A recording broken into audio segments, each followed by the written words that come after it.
Muy buenas noches. Siendo las 20 horas del día martes 22 de octubre del año 2013, vamos a dar inicio a los trabajos de esta noche con la conferencia 1811-1821, la década de la insurgencia, a cargo de nuestro consocio, el licenciado Alejandro Ruiz Juárez. Dejo el micrófono al secretario para que continúe con la reunión. Con su venia, señor presidente, muy buenas noches tengan todos ustedes. Este martes 22 de octubre, cuando tenemos el agrado de recibir al licenciado Alejandro Ruiz Juárez en su conferencia 1811-1821, la década de la insurgencia, el orden del día se desarrolla como sigue: apertura de la sesión, presentación del presidium, presentación del conferencista, participación del mismo, entrega de reconocimiento, avisos, invitación a brindis de honor y clausura. Preside esta solemne sesión el licenciado Miguel Claudio Jiménez Vizcarra, presidente de la Junta Directiva. Nos acompaña el licenciado Alejandro Ruiz Juárez, consocio y conferencista. También el de la voz, Eduardo Velasco Briceño, secretario general. Me voy a permitir la lectura a un extracto curricular de la obra del licenciado Ruiz Juárez. Él es licenciado en Derecho por la Universidad Autónoma de Guadalajara, cursó los diplomados en Filosofía Latinoamericana en la UNAM, Administración Pública en el Instituto de Administración Pública, Filosofía en la Universidad Panamericana, Ciencias Penales en la Universidad Cuauhtémoc, Sistemas Educativos Educacionales en la UNIVA, Organización Educativa también en la UNIVA, Derecho Procesal Civil y Academia Nacional de Derecho por la Benemérita Sociedad de Geografía y Estadística. De 1953 a 1985 fue asesor jurídico y funcionario del IMSS Jalisco, director de comunicación social del comité organizador de los Juegos de la 19ª Olimpiada sede de Guadalajara. En 1965 fue designado jefe del Departamento de Relaciones Públicas del Ferrocarril del Pacífico SADCB.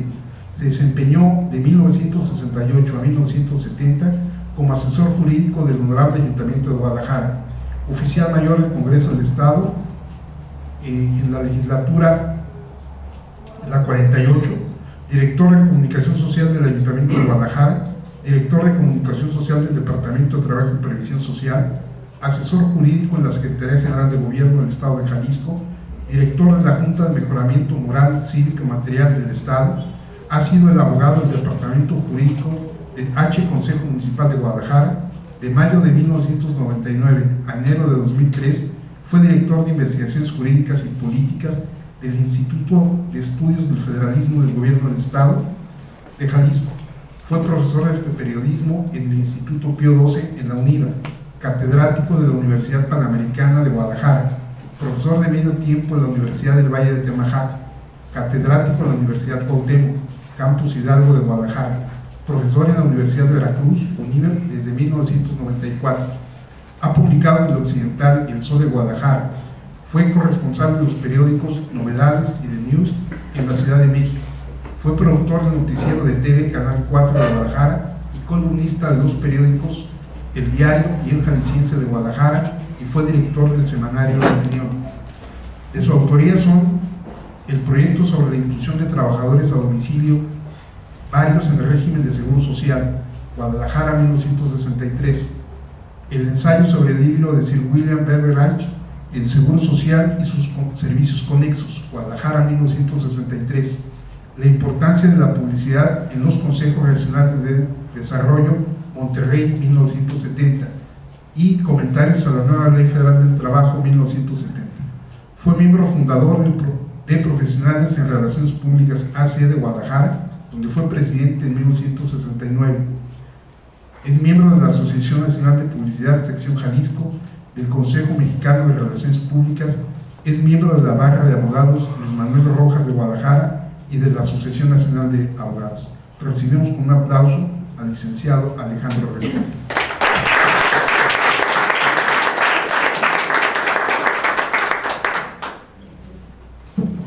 Muchas gracias, licenciado Velasco. Con la venia, señor presidente, 1811-1821, 1811-1821, la década de la insurgencia. Este tema me tiene hace ya bastantes ayeres que me tiene muy entusiasmado. No es la primera vez que toco este tema, ¿sí? Porque conocemos mucho de la iniciación de la independencia, pero no conocemos lo que pasó en esa larga década de 1811 a 1821, y mucho menos festejamos la culminación de la independencia de México, la consumación. En el mes de septiembre de 2010, los mexicanos festejamos con mucho entusiasmo el bicentenario de la iniciación de la independencia, con el mismo fausto con el que el gobierno porfirista lo hiciera en 1910.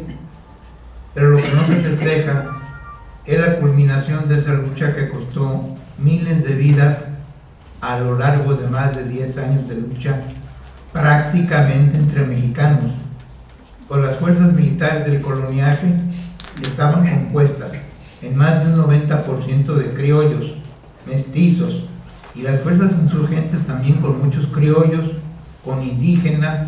Por eso la afirmación de José Vasconcelos de que la conquista de México la habían hecho los indígenas y la independencia los españoles. Decíamos que no se festeja la culminación de la lucha insurgente por razones políticas, pero la historiografía oficial ignora la pérdida de la vida de millares de personas que la ofrendaron a cambio de tener el ideal del cura de Dolores, que era patria y libertad. La lucha, iniciada por don Miguel Hidalgo y Costilla y Gallaga el amanecer del 16 de septiembre de 1810, solo duró 4 meses y un día,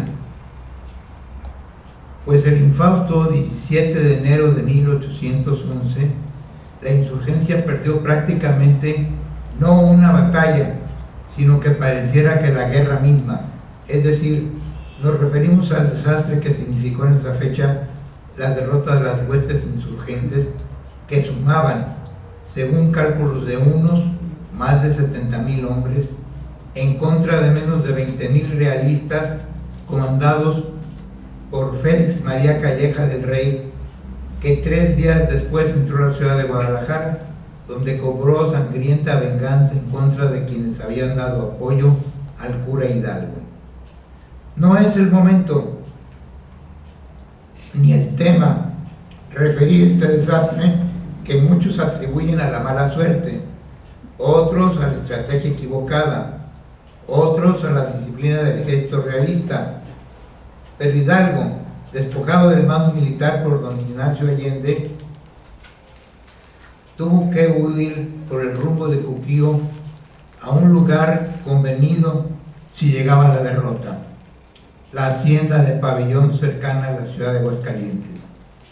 Se dice que el puñado de personas que acompañaban a don Miguel solo comieron en Cuquío un aguacate por cabeza, dado lo precario de la situación. Pero repito, no es la desbandada insurgente el tema de hoy, sino lo que sucedió durante una larga década, la verdadera lucha de la insurgencia de México. Los siguientes 10 años a la derrota del Puente de Calderón ofrecen miles de hechos sucedidos en muchas partes del país, destacándose los 4 primeros años en que el generalísimo José María Morelos y Pavón, a quien personalmente Hidalgo le encomendó la lucha en una región comprendida por los estados de Michoacán, Guerrero, Oaxaca, Puebla, Morelos y Veracruz, lapso en el que el genio militar y político del ex cura de Carácuaro y Nocupétaro destacó, pero en especial su visión de estadista al celebrar los congresos constituyentes de Apatzingán y Chilpancingo, donde se declaró siervo de la nación.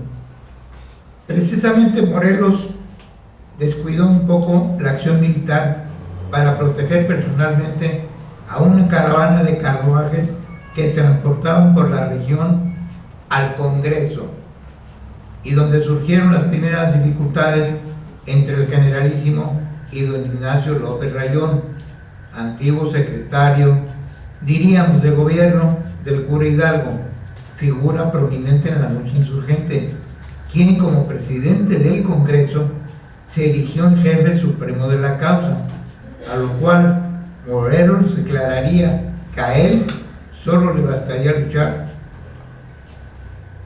como un simple soldado.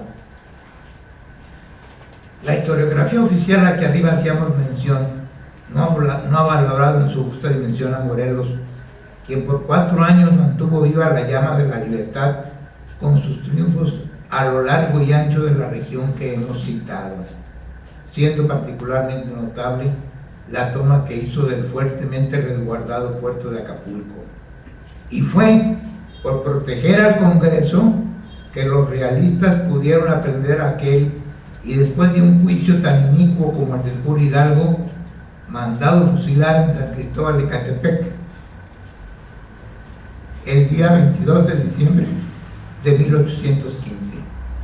Con esta muerte de Morelos y antes de sus 2 lugartenientes principales, Hermenegildo Galeana y el cura Matamoros, termina prácticamente la lucha insurgente, que proseguirá, según veremos adelante, en muchas partes del país, con muchos de sus jefes indultados o amnistiados, y convertido el movimiento en una guerra de guerrillas durante los siguientes 5 años, apareciendo figuras importantes como Vicente Guerrero, Guadalupe Victoria, Juan Nepomuceno Rosán y otros después que ya citaremos.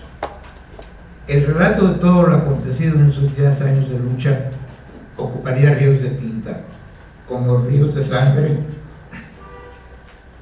corrieron en la contienda. Y aunque hay muchos historiadores que han consignado estos hechos, nos vamos a referir a los que hemos investigado en las fuentes que al final consignaremos. Ya sé que si bien es cierto que la pérdida de la célebre batalla de Calderón el 17 de enero de 1811 constituyó un desastre total para la causa insurgente, y que en un momento dado pareció que la lucha del padre Hidalgo y sus seguidores se derrumbaba en definitiva, con una situación agravada con la aprehensión de aquellos y sus inicuos juicios y la ejecución efectuada el 30 de junio de 1811 en Chihuahua, la flama libertaria no se apagó, empero, y su fuego cundió en gran parte del territorio de lo que era la Nueva España.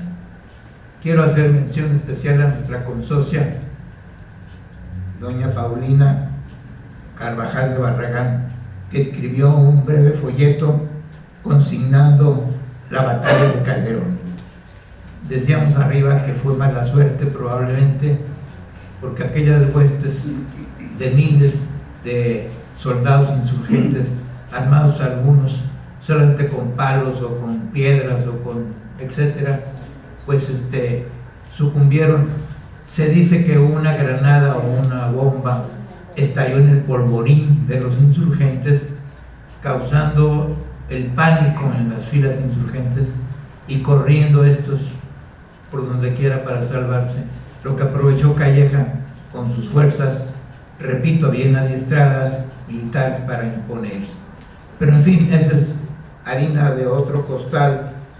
Y también hay que consignar que el padre Hidalgo, despojado del mando por Allende, iba en una caravana de muchísimos carruajes rumbo a los Estados Unidos para ver si conseguía algún tipo de apoyo, y entonces con la traición de Elizondo en la Cachita de Bajara, pues fue aprehendido.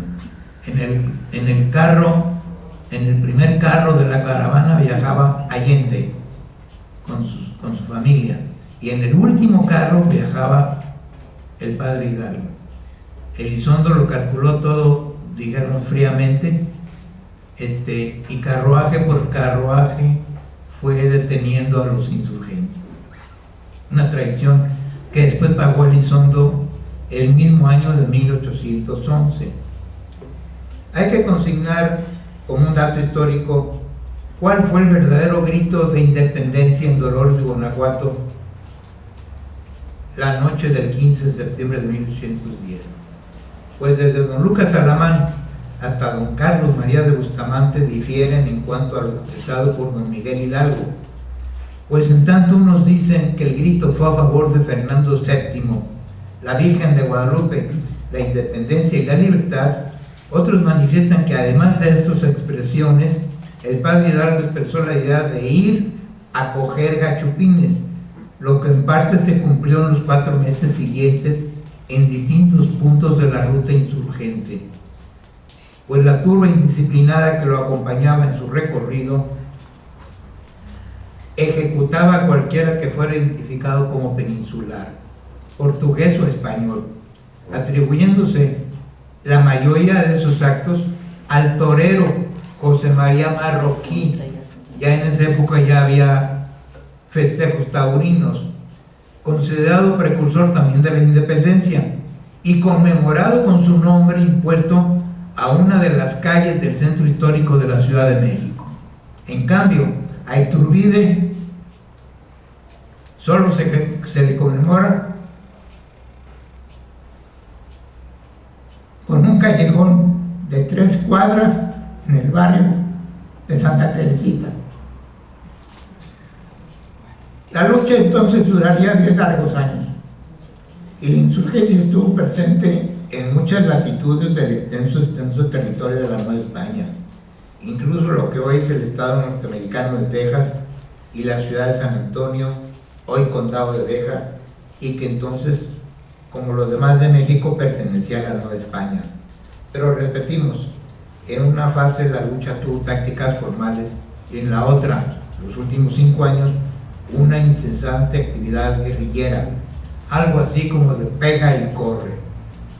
En una carta pastoral de 1815, el obispo de Guadalajara, Monseñor don Juan Cruz Ruiz de Cabañas y Crespo, previene a los fieles en contra de los jefes insurgentes por ser agentes de los filósofos libertinos o liberales y por ser culpables de la sedición y de los males públicos por los que atraviesan los países de América.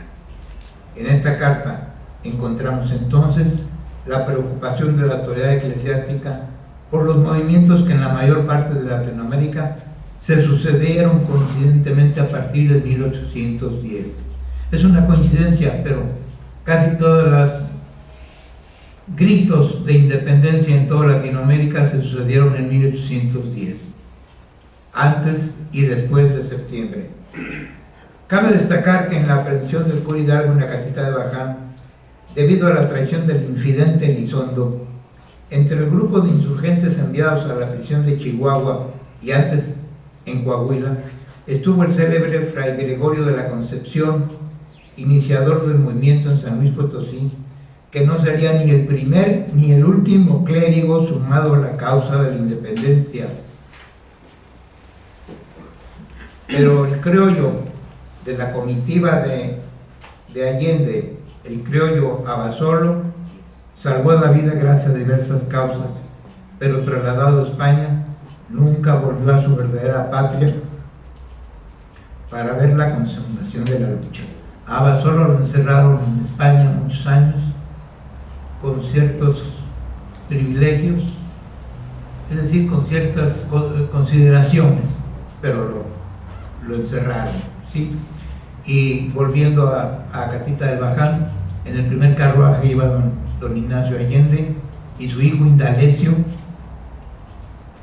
con una pistola de aquellas de medio metro que se usaban, lanzó un balazo en contra de un insurgente, pero con mala puntería, no le acertó a nada, pero en cambio sí los realistas lo acribillaron. Ahí sufrió Allende una doble pena, ¿no? Ser aprendido y la muerte de su hijo. Después de Calderón, en el occidente del país se quedó José Antonio El Amo Torres, el gran héroe, como muchos otros, de origen jalisciense, vencedor semanas antes en la batalla de Zacualco, que le abría las puertas de Guadalajara a Hidalgo, quien es posible que al oír al pabellón instruyera a este jalisciense ejemplar para la continuación de la lucha. E igualmente lo que sí es un hecho histórico, que en Valladolid, hoy Morelia, el mismo Hidalgo recibió la visita del cura de Carácora y Mocupétaro, don José María Morelos y Pavón, a quien, como antes decíamos, le encomendó la lucha en la región antes descrita. José Antonio Torres se unió inmediatamente a don Ignacio López Rayón, quien después de la aprehensión de Hidalgo quedó prácticamente como jefe del movimiento, incluso con la sujeción del propio Morelos, después generalísimo indiscutido hasta su muerte. En abril de 1811, Rayón y el amo Torres, en unión de otros cabecillas insurgentes, tomaron la ciudad de Zacatecas, plaza de gran importancia y estratégica situación, y después de que insurgentes y realistas intercambiaran varias veces la posesión de la misma plaza, Torres prosiguió la lucha en distintas regiones, especialmente en Michoacán y Jalisco, hasta que en 1812, perseguido implacablemente por los realistas, generales Viñals, Negrete y Cruz, fue apresado el día 4 de abril del citado año y ejecutado sumariamente en el sitio donde es la esquina sur-oriente del actual Mercado Corona, aquí en Guadalajara, consistiendo la ejecución en la decapitación y descuartización del cuerpo del valiente héroe jalisciense.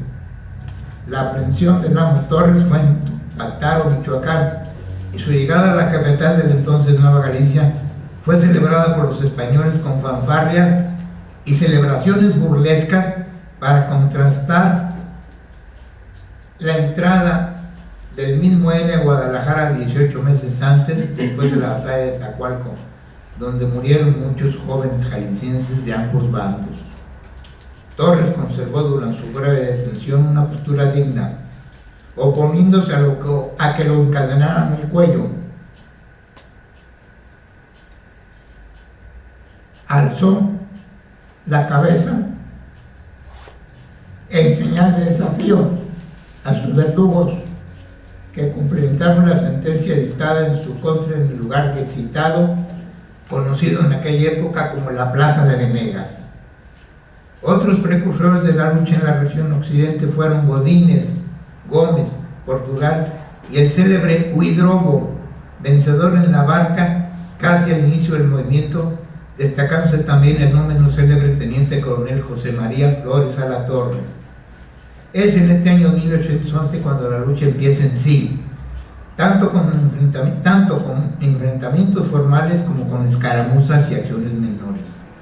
Cabe citar que en ambos bandos sobresalieron soldados valientes y jefes estrategas, pero lógicamente los realistas, que en su mayoría eran criollos, eran militares profesionales, y en el bando insurgente la gran mayoría luchadores empíricos.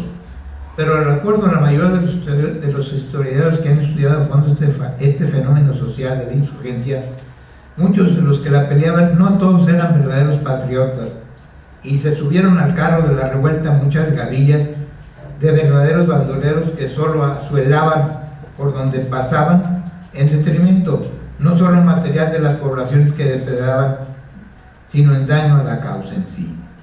Precisamente el teniente coronel Flores Alatorre, quien no obstante sus triunfos fue capturado por los realistas que lo fusilaron ipso facto, este jefe insurgente confesó que en Guadalajara presenció la degollina de más de 40 españoles en las Barranquitas de Belén, en donde hoy existe una colonia denominada Colinas de la Normal, y aunque el militar no aclaró si el cura Hidalgo ordenó esta matanza, se repitió el hecho vergonzoso de la muerte habida en Guanajuato de muchos peninsulares, de lo cual Calleja tomó en ambos casos cumplida venganza, pues tanto en Guadalajara como en Guanajuato se sucedieron crueles represalias de su parte.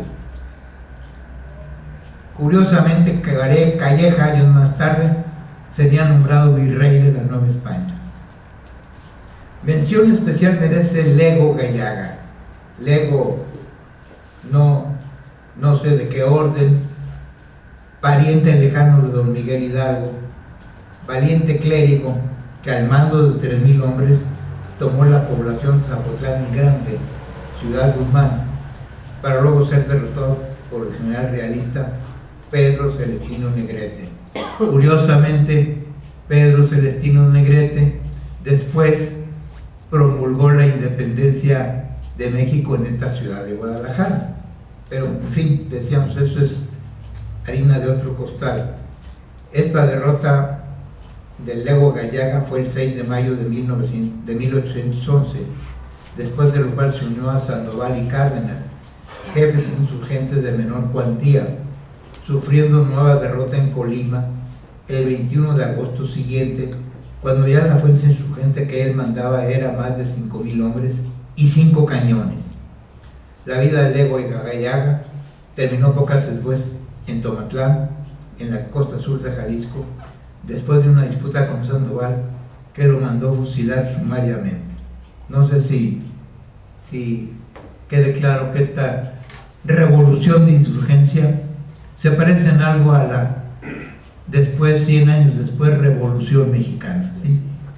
En la que los jefes de la Revolución Mexicana fusilaban gracias al mando y más gracias a sus pistolas, fusilaban a quien le diera lugar, como lo hizo Francisco Villa con el célebre capitán Garmendia en México.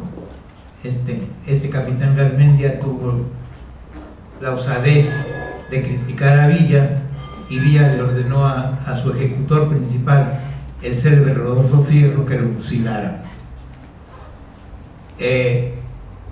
Garmendia aceptó y solo le pidió permiso a Fierro de ir a despedirse de su madre, lo cual Fierro se lo concedió y lo cual Garmendia cumplió. Regresó y lo fusiló Fierro, ¿sí? Fierro después confesaba que no podía sostener el gusano de los puros, tal como lo hiciera Garmendia en el momento de su fusilamiento. Decía, y es un puro bueno, pero no logró sostener el capullo, el gusano. Entonces, el Lego Gallaga fue fusilado por Sandoval en Tomatlán. Decíamos que al entrar Gallaga a Guadalajara después del puente de Calderón, inició las represalias en contra de quienes de alguna manera habían colaborado con el cura Hidalgo y la causa insurgente pocas semanas antes.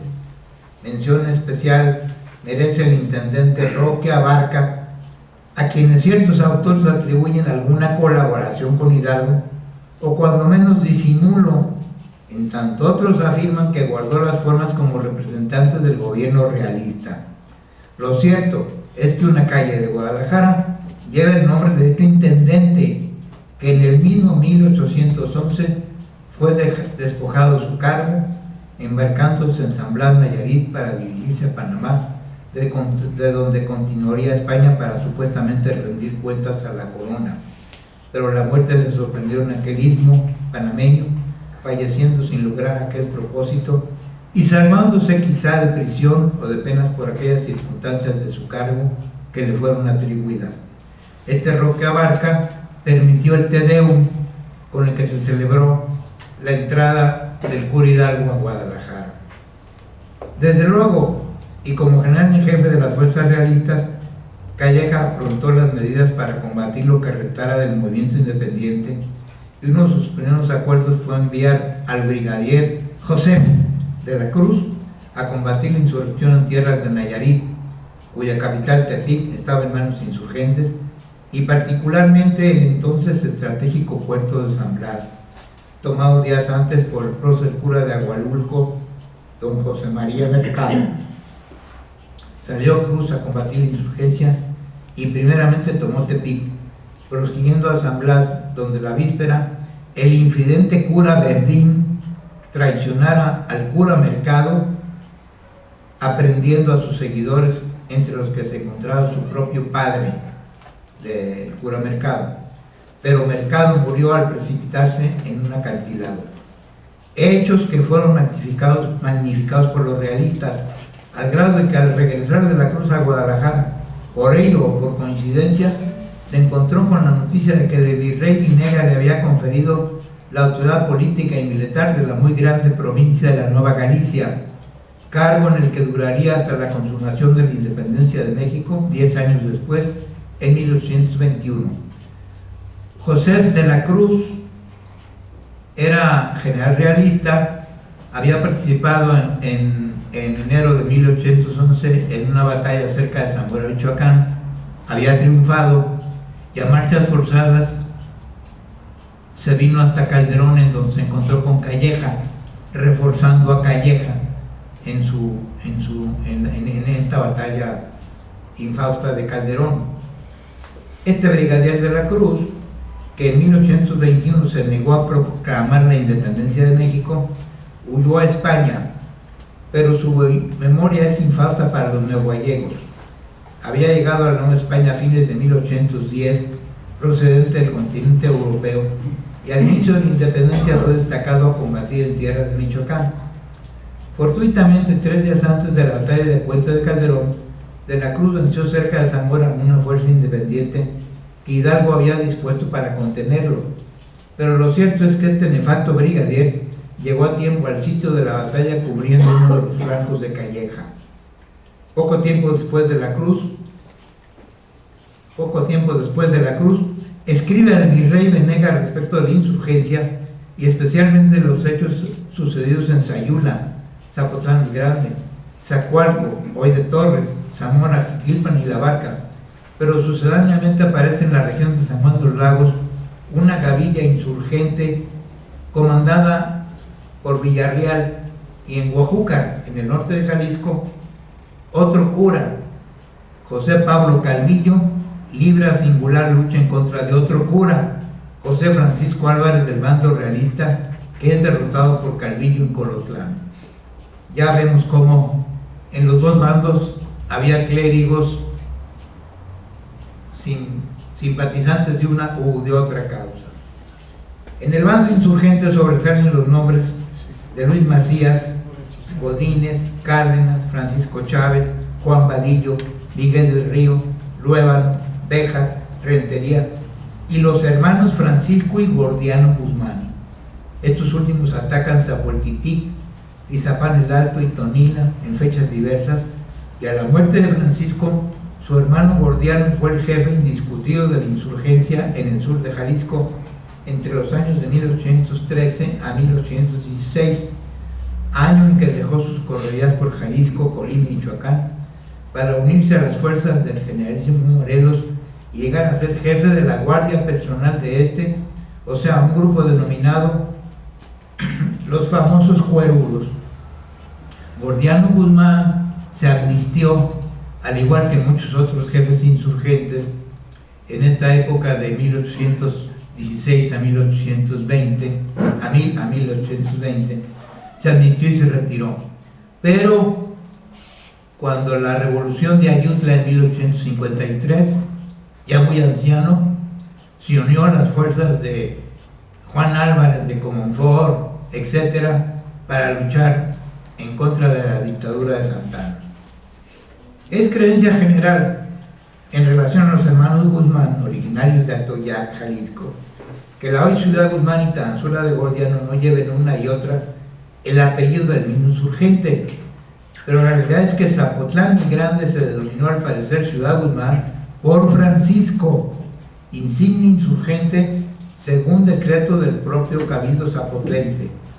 Francisco Guzmán falleció el día 10 de diciembre de 1812 en combate, pero este dato no está plenamente confirmado.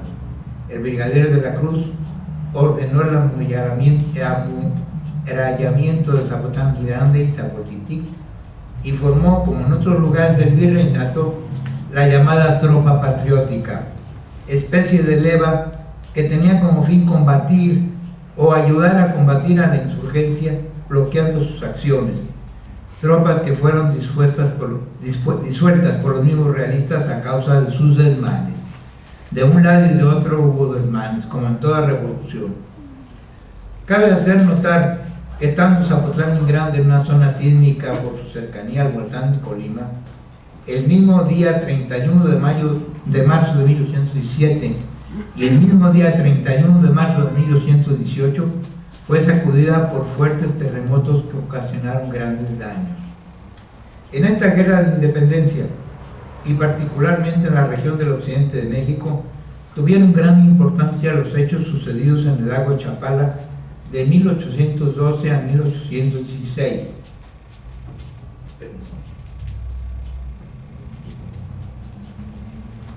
No siendo exagerado decir que las únicas batallas navales de la insurgencia sucedieron en este vaso lacustre, que es el mayor de la República. Propiamente desde 1812, el jefe realista Íñiguez venía peleando contra los insurgentes José Encarnación Rosas, el clérigo de Ocotlán, Marcos Castellanos, y el indígena José Santana. Aquí cabe recordar respecto a los indígenas que en la batalla de Puente de Calderón el 17 de enero de 1811, al entrar el segundo comandante de Calleja, el famosísimo conde de la Cadena, al entrar a Zapotlanejo, un indio lo mató de un flechazo. ¿Sí? Todavía existe a la entrada de Zapotlanejo el árbol desde donde, subido este indio, del cual yo en lo personal desconozco su nombre, le tiró un flechazo y mató al conde de la Cadena, cuyo cadáver fue traído a Guadalajara y se le hicieron los honores de su alto rango, pues era el segundo de a bordo de Calleja. Bien, entonces, José Encarnación Rosas, Marcos Castellanos, son nombres en cuyos recuerdos han impuesto a sendas calles de Guadalajara, Ocotlán, Jocotepec y otros de la ribera del propio lago.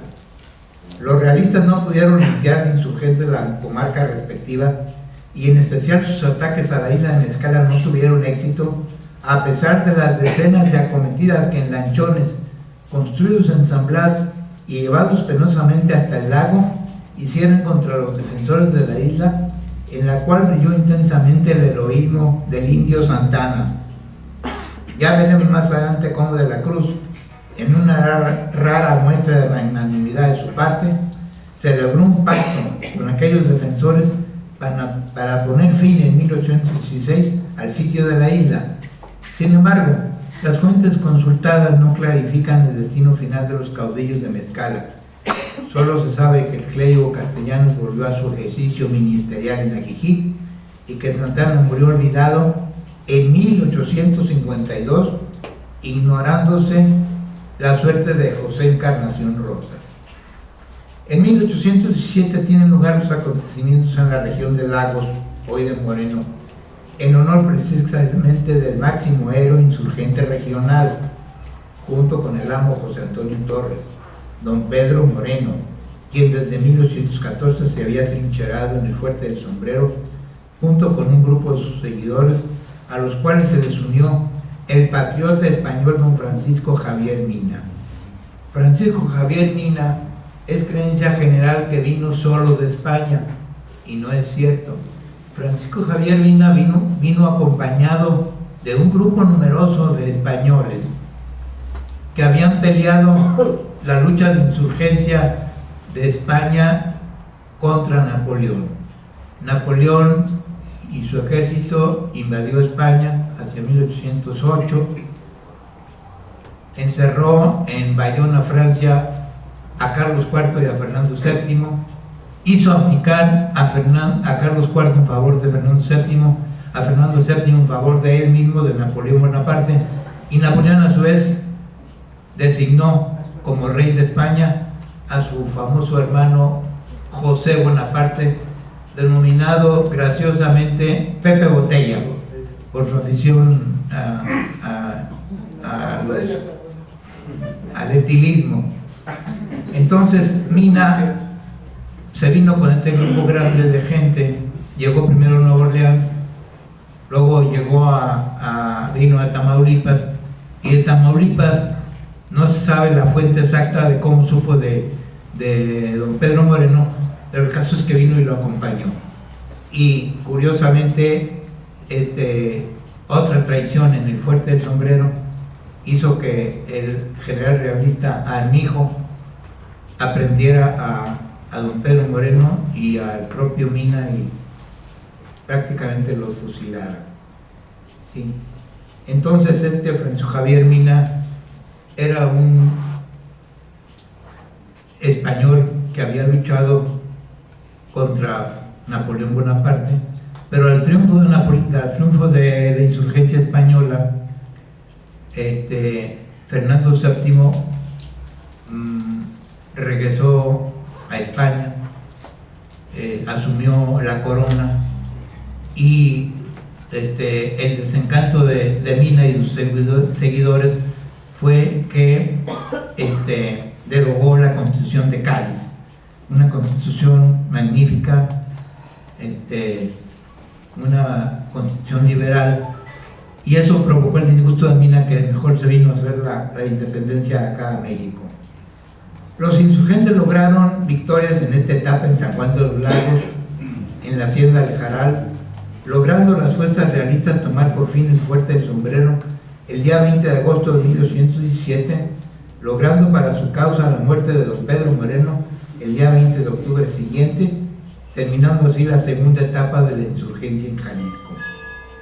Deliberadamente no nos extenderemos en las campañas del generalísimo Morelos, cuyas acciones en el quinquenio 1810-1815 constituyen en realidad el grueso de la lucha insurgente en la década que se comenta, pues sería una gran tarea y por el momento este trabajo no tiene un fin exhaustivo, a menos de que la lucha del llamado siervo de la nación es ampliamente conocida por la gran difusión que se le ha dado en los textos de la historia nacional.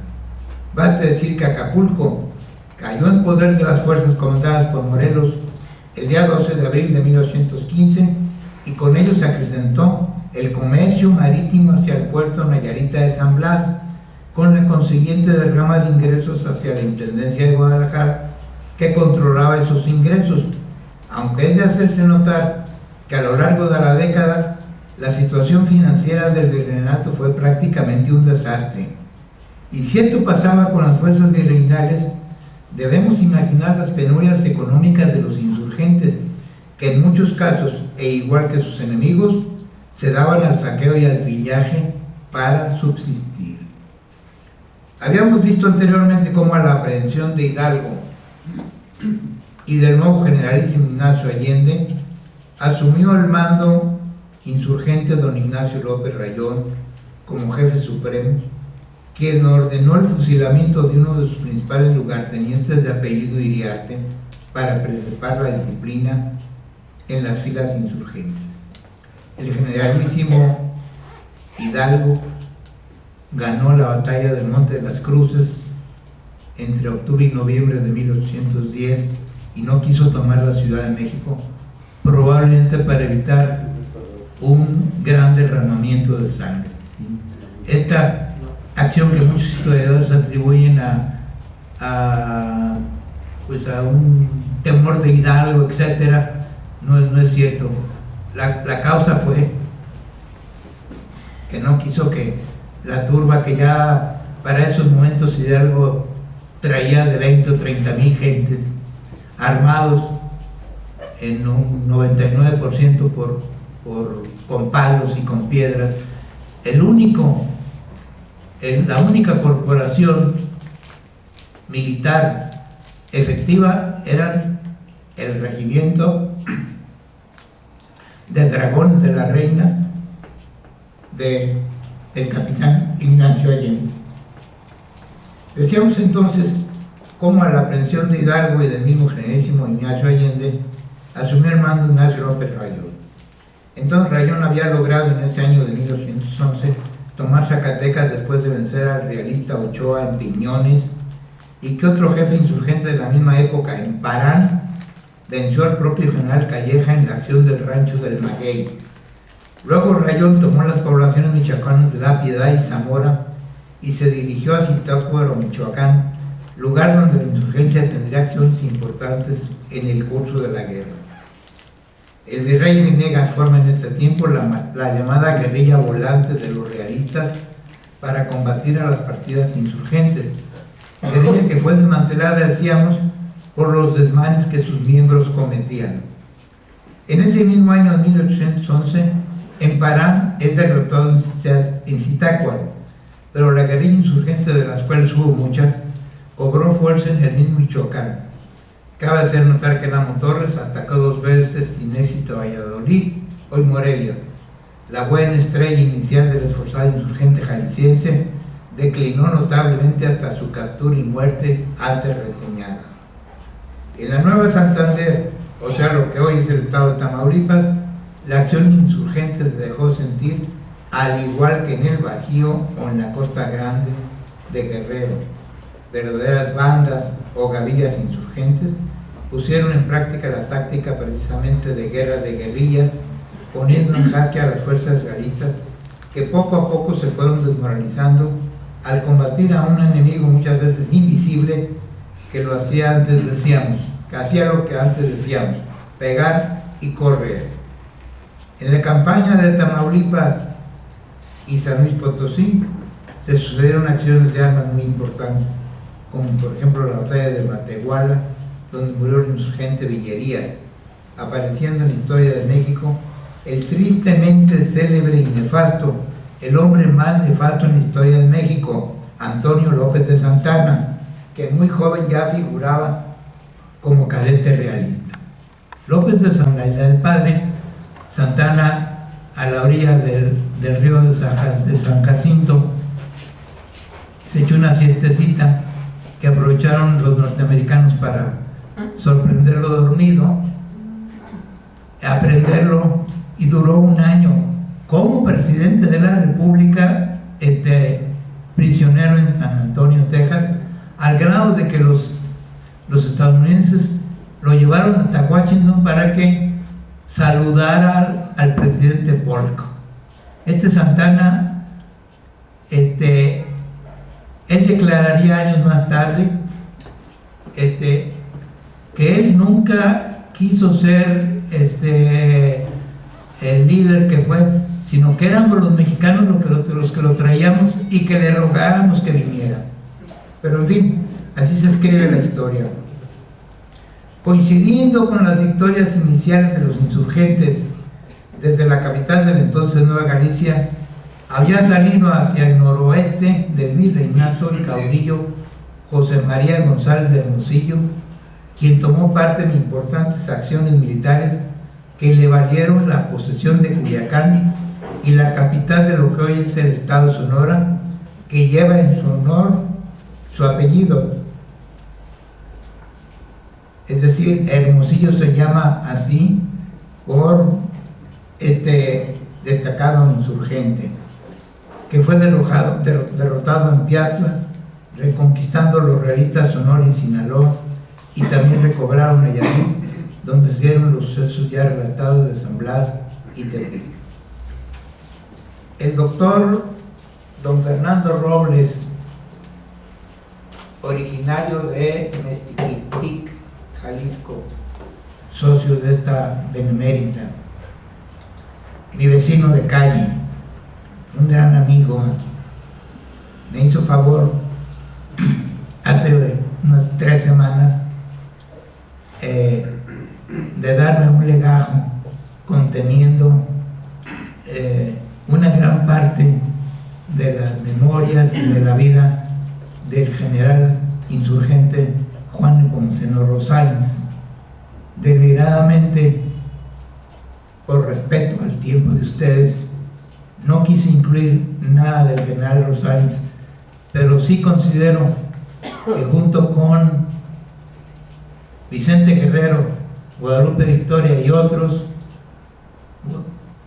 Juan Nepomuceno Rosales mantuvo encendida la llama de la insurgencia, y también, para variar, se amnistió, solo que al triunfo de la insurgencia, pues por ideas políticas, por problemas, etcétera, pues fue mandado a fusilar por su propio subalterno, don Guadalupe Victoria.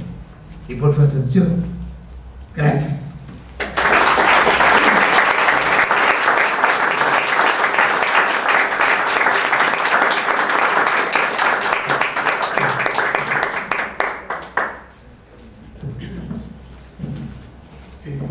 Abrimos un breve espacio de preguntas y comentarios del auditorio hacia el licenciado Alejandro Reyes Juárez. Adelante, ingeniero. Buenas noches, soy el ingeniero José Luis Ortiz. Solamente para puntualizar lo que el señor conferencista menciona. No me hable más fuerte, por favor. Solamente para diferenciar y apoyar lo que usted dice de la deformación de la historia y el por qué Hidalgo no quiere tomar la capital del país y por qué se viene a los brazos de Lamo Torre a Guadalajara.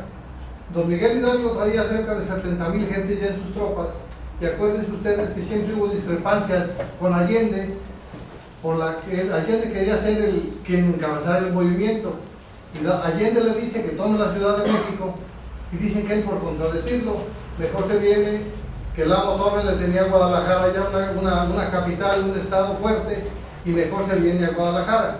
Felicitarlo y respetuosamente en la puntualización. Sí, mire, es de explorada historia que Hidalgo, después de Montes de las Cruces, batalla que ganó, luego fue derrotado en Aculco. Entonces, tomó Morelia, en donde el famoso canónigo Abad Queipo lo excomulgó. Sobre Hidalgo empezaron como 20 excomuniones, ¿verdad? En fin, entonces,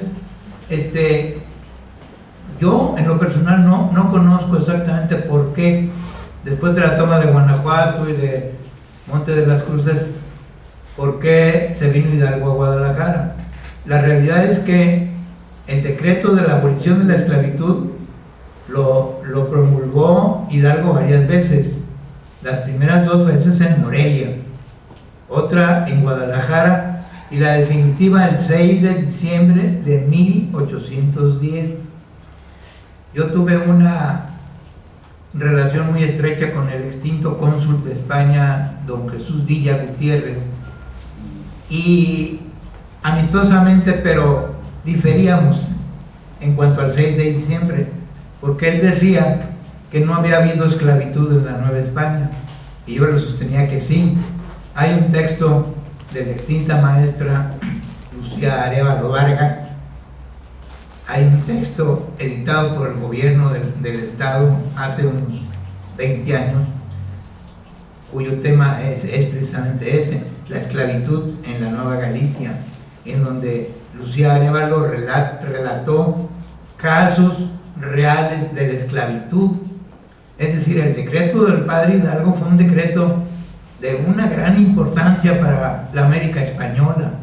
Es decir, nos tocó en suerte que fuera en Guadalajara. Es decir, pero ¿por qué se vino hasta acá? No sé. Años después, Iturbide tomó Morelia. Sí, se la tomó derrotando al propio Morelos. A lo mejor Guadalajara no era en esa época una plaza tan importante, como era Valladolid, o como era Puebla, o como era el mismo Veracruz. Recuérdese que luego en los 3 años de la colonia, los españoles mandaban mercaderías, dinero, que oficialmente solo podía acuñarse en España, a Veracruz, y de Veracruz lo transportaban en mulas hasta Acapulco, al galeón de Acapulco, una vez al año, y que además el galeón no era un galeón, eran 3 galeones, o sea, simbólicamente le decimos el galeón de Acapulco. Entonces, pues no sé, pero a Guadalajara le tocó la gran suerte de que el padre Hidalgo aquí pernoctara varias semanas, imprimiéndose por primera vez en la América Latina el primer periódico de América Española, que fue el Despertador Americano. El Despertador Americano, curiosamente, la mayoría de los ejemplares están en Santiago de Chile. Lo único que hay aquí en México son facsímiles, ¿sí? Pero el despertador americano, en la famosa Casa de los Perros de la Avenida Hidalgo, de la Avenida Alcalde, perdón, el despertador americano lo imprimió en la única y segunda imprenta que había en México. No había más que 2 imprentas, una en México y otra aquí en Guadalajara.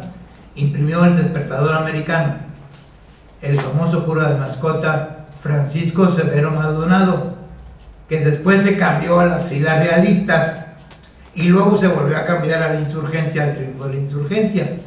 Pero crímenes son del tiempo y no de España. Con una pistola en la cabeza, pues yo puedo confesar lo que quiera la persona que me esté apuntando, ¿verdad? Muchísimas gracias.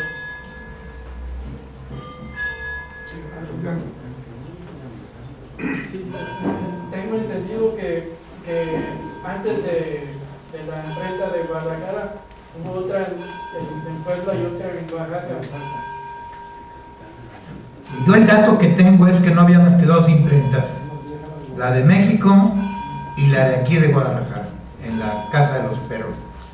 Es el dato que tengo, no, a lo mejor estoy equivocado, y en esa época el maravilloso invento de Gutenberg además ya estaba en otras ciudades, no lo sé, lo confieso. ¿Sí? Buenas noches, muy interesante la plática, nada más que nos quedamos hasta el 21 y hasta la independencia esperamos este tramo prontamente. Seguramente la imprenta fue lo que hizo que Hidalgo viniera a Guadalajara, porque había que difundir las ¿El qué? Que Hidalgo viniera a Guadalajara fue la imprenta, una de las bases fundamentales para poder difundir las ideas.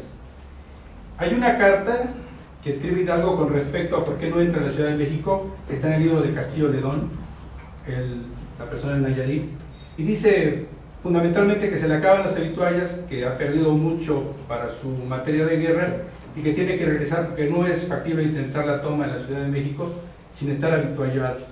También resulta que parte del momento es que toda la parte de insurgencia que va con él se regresa a cultivar, ya no lo acompaña y prácticamente se queda con un ejército disminuido.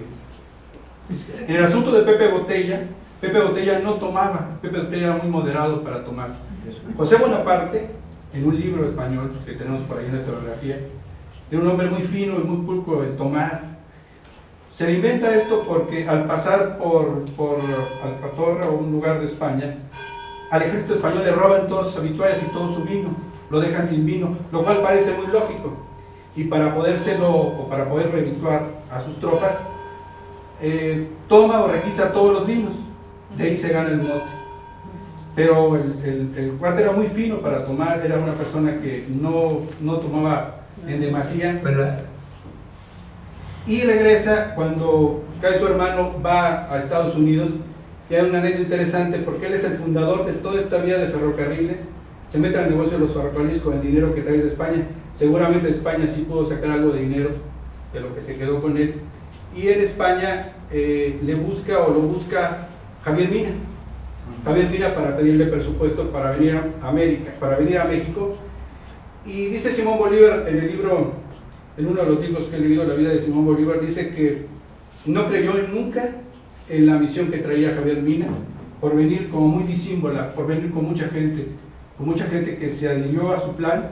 Que cuando llega a América, Javier Mina no encuentra a nadie. Entonces, ¿qué pasó aquí? No se supone que me estaban esperando, y el asunto iba buscando hasta llegar al frente del sombrero y ahí pierde la vida.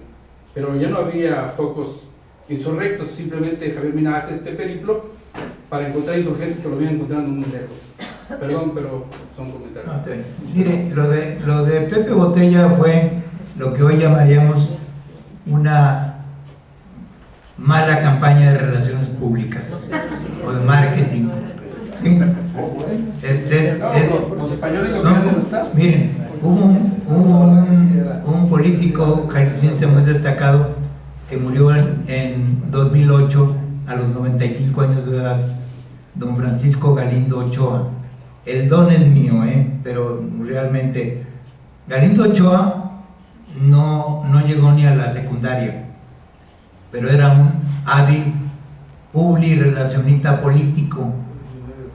A él se le deben muchos de los rumores que por ahí corren en contra de otras personas, y tuvo un aliado muy grande que fue el tristemente célebre Carlos de Negri. Se dice que el que escribía era en realidad Galindo, o el que pergeñaba las campañas estas, pero Galindo Ochoa fue un hombre al que yo siento, ¿sí?, que el PRI debía de levantarle un monumento. Los 70 años iniciales del PRI se deben en gran parte a Galindo Ochoa. La corrupción del PRI 70 años fueron Galindo Ochoa, ¿sí? Entonces, lo de Pepe Botella, pues es explicable si tomaba o no tomaba, realmente, pero la realidad es que Francisco Javier Mina vino a México a morir y a luchar contra Fernando VII, al cual el padre Hidalgo le... Y respecto de, con esto termino, respecto de los dineros, los 300 años de la colonia en México, según el extinto jesuita Javier Schaffler Amezaga, que fue rector del ITESO, un gran economista, especialmente en la historia de la economía política.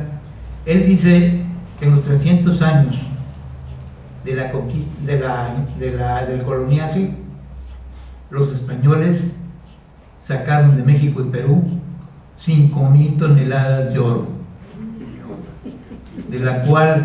cantidad de la cual un 5% quedó en poder de decir Francis Drake o del pirata Morgan, etcétera, y otro 5% se hundió. En el Río de la Plata, que es navegable y que da la salida a Paraguay hacia el Océano Atlántico, se han encontrado galeones españoles repletos de oro. Entonces, para España, la conquista de México fue un negociazo, realmente, hablando en plata pura. Ya en el virreinato andaban mal, en la década de la insurgencia, pues andaban mal porque habían tenido la invasión napoleónica, habían tenido problemas en España, etcétera, la Constitución de Cádiz, y no tenían, vamos a decir, liquidez suficiente para mantenerse, ¿sí? Todo en la vida, las guerras sobre todo, son una causa principalmente de los problemas económicos. Muchas gracias.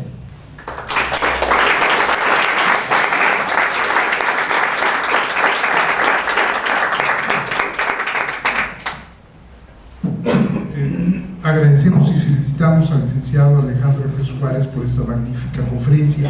Y ahora pedimos al licenciado Miguel Claudio Jiménez Vizcarra, presidente de esta institución, entregue el reconocimiento a nuestra conferencia.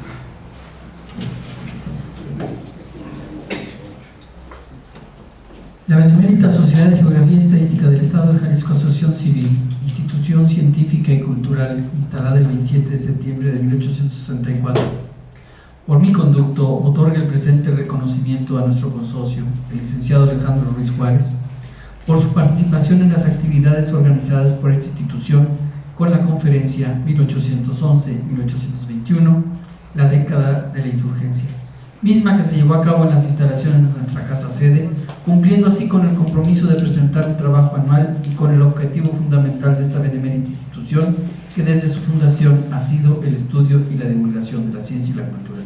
Guadalajara, Jalisco, 22 de octubre de 2013.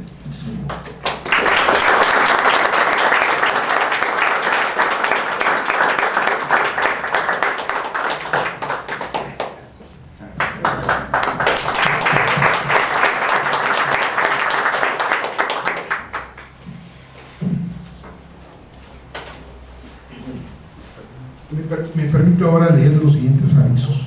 El jueves 24 a las 20 horas tenemos un jueves de apreciación musical con el tema Un recorrido musical por la República Checa, música Desventana de Uroba, con los comentarios de nuestro consocio general Clever Alfonso Chávez María.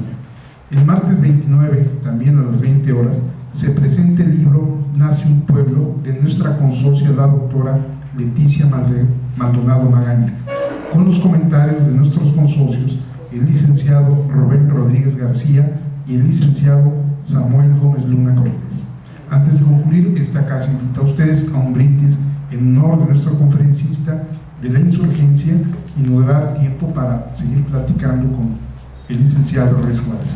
Cedo el uso de la voz al licenciado Miguel Claudio Jiménez Vizcarra para que haga la clausura de esta solemne sesión académica.